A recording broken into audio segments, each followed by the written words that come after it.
So what would you say was your biggest fear in becoming a cop, law enforcement officer? I grew up in Harlem. Yeah. And I grew up on the west side of Harlem. And I grew up on 147th Street, and they got me in the 28 by the Apollo, which is 125th. Like I'm a mile away from my house. Mm-hmm. So I come out the Army. It's been some years, but I'm like, these are my people. How do I step to my dudes? Like we would be on 25th. Yeah. So that was my biggest fear, like how it was going to be received. You know, like how do I go at my not homies, we call it my dudes, like I grew up with. You know, but at that point, it was respect. It was love. They showed me love and respect. When I came out, it wasn't my dudes. It was their nephews and their sons and their daughters. Mm-hmm. Yep. So automatically, it was like, yo, I know you. Yep. I know blase blah. You know what? Matter of fact, hold on. Hey, yo, shorty, yo, little man's out here acting silly. And then I would put him on speaker. Mm-hmm. And he'd see that I know his pops or I know his mom. Mm-hmm. So all of a sudden, it changed. And then I would tell them, like, listen, I'm letting you. They knew it's all games. So I'm telling my people on the phone, I'm letting you know now. I'm gonna give them a pass, but I'm not. I don't care. I don't care about our relationship. I'll dump that. Like I don't care if he's doing wrong. I'm gonna straighten him out. If he's right, we good. Mm-hmm. And they knew that that's the game. All right, fine, do it, handle it. Mm-hmm. And I would hang up. So Shorty's like, oh, this one, okay.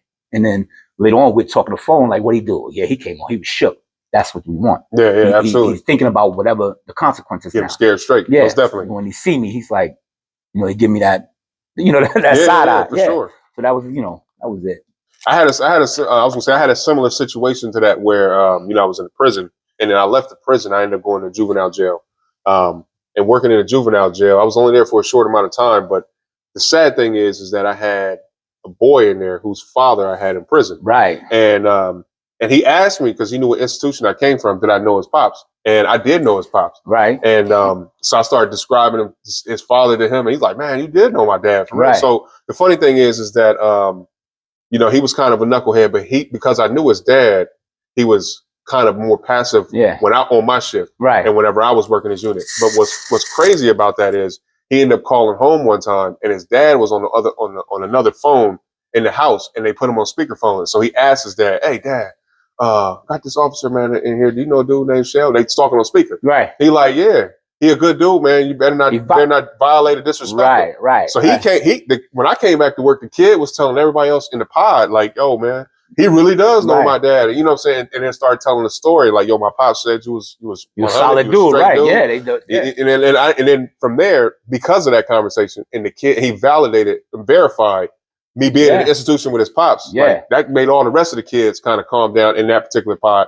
also. So yeah, I understand. Like we talking about between the father and kid. And you but like you said, but going back to the original question, like when you first started, what was like the worst part, like the scariest part or whatever? It was like, damn, how am I gonna treat my people? Yeah. Like besides navigate brown people, my people that I'm dapping and I've done ate with and I done went through stuff with. So, you know, once they caught on to the game, you know, the streets kind of, like you said, they validate you, like, yo, leave them alone. Mm-hmm. And then what I wanted to do, I wasn't out there to hurt nobody. Yeah, absolutely. I wasn't hurting them. It was with love, and they felt it. And they can see that too. Yeah, after a while, definitely. Yeah. Because if the same way you are yesterday and today is how you're gonna be tomorrow, then I can respect. Once they received me and I felt it, then I was good. I went with my style. You know? Most definitely.